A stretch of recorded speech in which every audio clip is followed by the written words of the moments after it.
që mund të bëj këtë javë?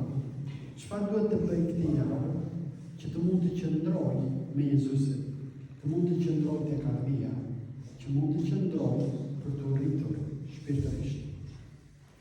Tani, për ta kuptuar më shumë këtë që po them, është kjo, që ka një ndryshim në lidhje me bindjen.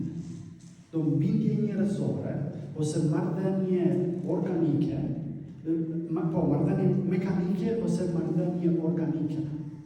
Ka një ndryshim. Edhe ka një ndryshim në bindje. A është bindje njerëzore apo është bindje perëndishme? Apo i bën gjërat në mënyrë organike. Se është mundur që ta lexosh Biblën, është mundur që të lutesh, është mundur që të vish në kishë, është mundur që të ndihmosh njerëzit, është mundur që të mundohesh të bësh gjëra nga vetja jote në mënyrë mekanike, po pa e parë këtë tjetër në mënyrë të perëndishme. Tani, ndoshta e bani mend këtë, vetëm një shembull për të qenë më i qartë në lidhje me marrëdhënien mekanike edhe marrëdhënien shpirtërore.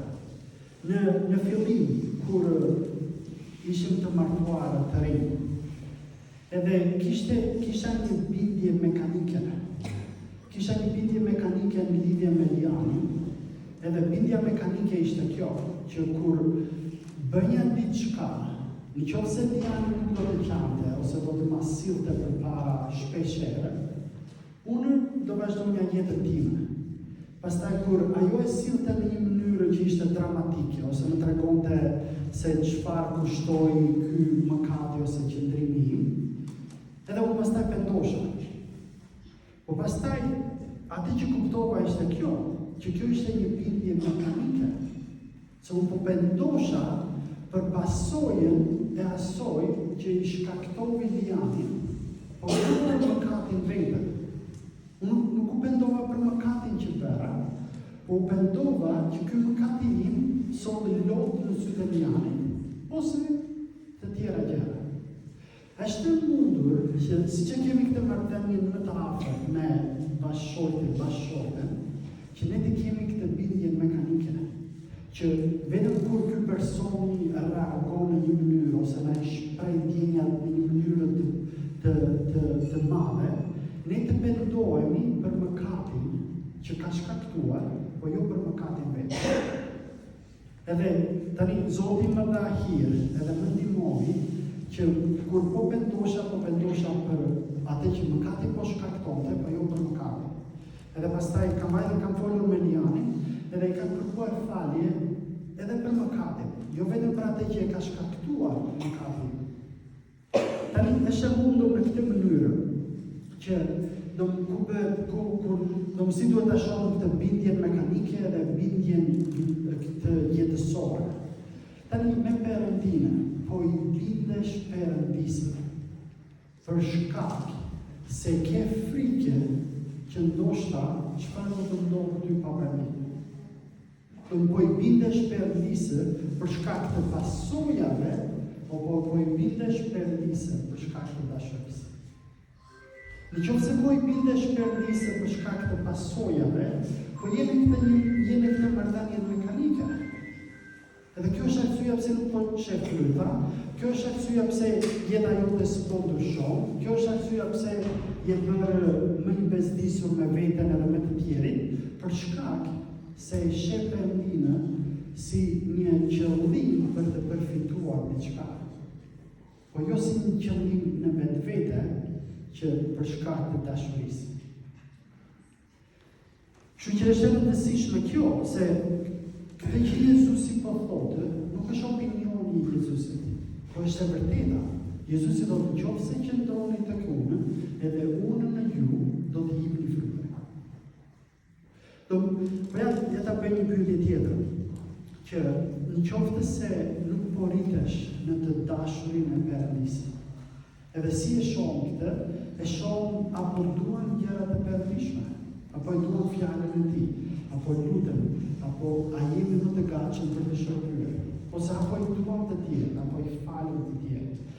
A jemi të gatshëm që të sakrifikojmë duke bërë atë që na kërkohet, edhe atëherë ku nuk jemi dakord, po e bëjmë për shkak të Perëndisë. Edhe ne të krishterët duhet, kur jemi në këtë marrëdhënie me Perëndinë, e kemi të mundur ta shohim rritjen tonë çdo vit. Se nuk është që ne shkojmë në një stac edhe arrim atje edhe nuk lëvizim. Pa ne vazhdojmë të rritemi gjithmonë kur jemi të lidhur me Perëndinë. Kështu që ajo që kemi parë deri tani është kjo, që është rritja shpirtërore, është një fakt kur qëndrojmë me Perëndinë, kur qëndrojmë me Jezusin, kur i bindemi të vërtetës të Perëndisë. Edhe është kjo, pastaj ajo që folëm tani nga fundi, është marrëdhënia. A kemi një marrëdhënie vitale, jetëdhënëse, apo organike, mekanike. Kështu që tani kur i shohim këto vargje, çfarë do të thotë të qëndrosh në Jezusin janë këto? Do të thotë këtë, që gërshërët e Zotit vendosen edhe për të prerë, edhe për të krastitur. Po shohim këtë, që në vargu 8 ato që është përgëzimin e Perëndisë. Kur shohim që jemi po qëndrojmë tek Perëndia, po kemi një gëzim për ta dashur Perëndinë, për të bërë perëndishmërinë. Edhe një tjetër është kjo.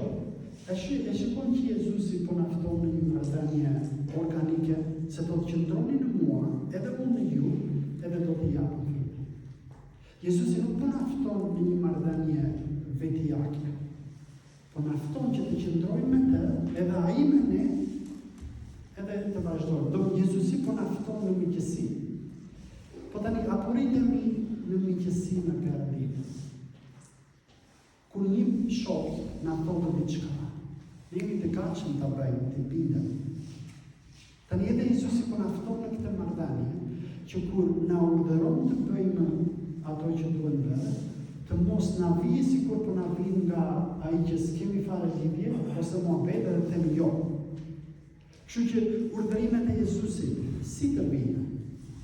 Si një barë që gjithmonë gjen një arsye për të mos e bërë, apo si kënaqësi, se po të fton Jezusi të ecësh me të. Edhe pastaj pam edhe këtë, që dashuria e Zotit. Jezusi çfarë tha në vargun 9? Këtë duke zbatuar, do të më doni. Edhe në këtë mënyrë do ta kuptojnë që më doni për shkak se po i zbatoni fjalët e mia. Tani, ndërsa shkojmë në fundi është kjo, që Jezusi thotë në dyshi, çdo shërbimt që është në mua, që nuk jep fryt, ai e kaput. Ndërsa çdo shërbimt që jep fryt, ai e krastron dhe e pastron që të japë më shumë fryte. Tani, është e mundur kjo.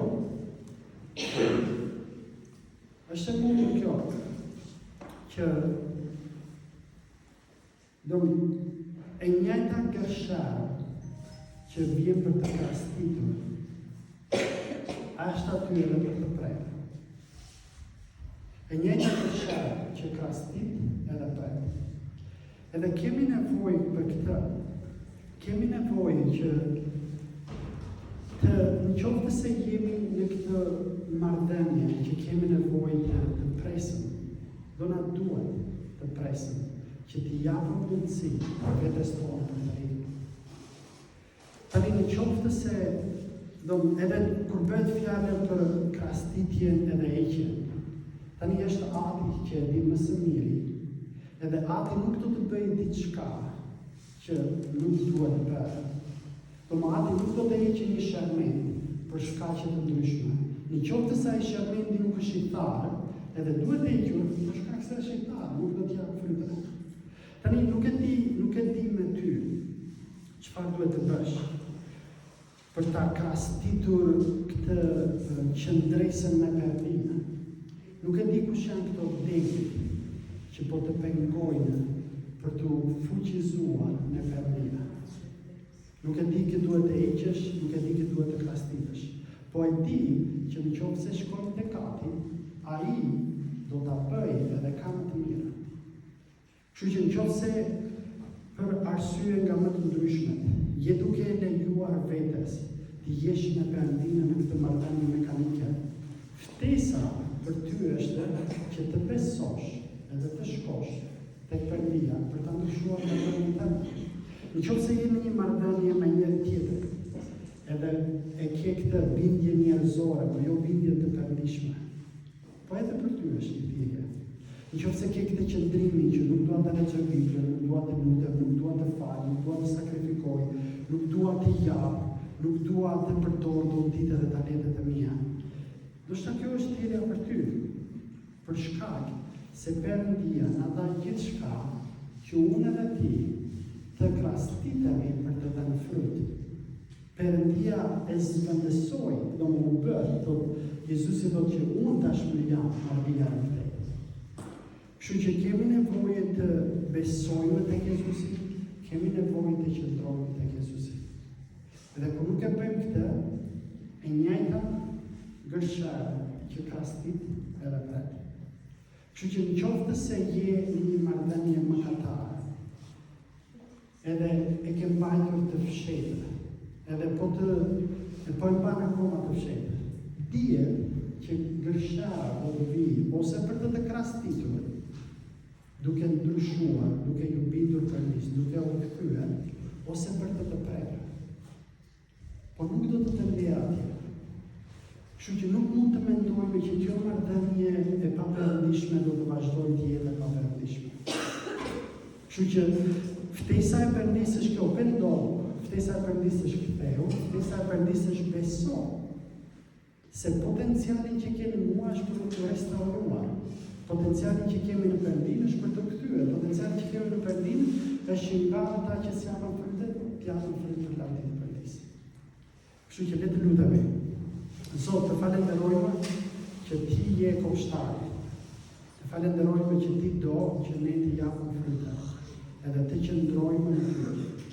Na ndihmo Perëndi që të qëndrojmë duke të dashur ty e duke ju bindur të vërtetave të tua. Në emër të Krishtit, Zot. Amen.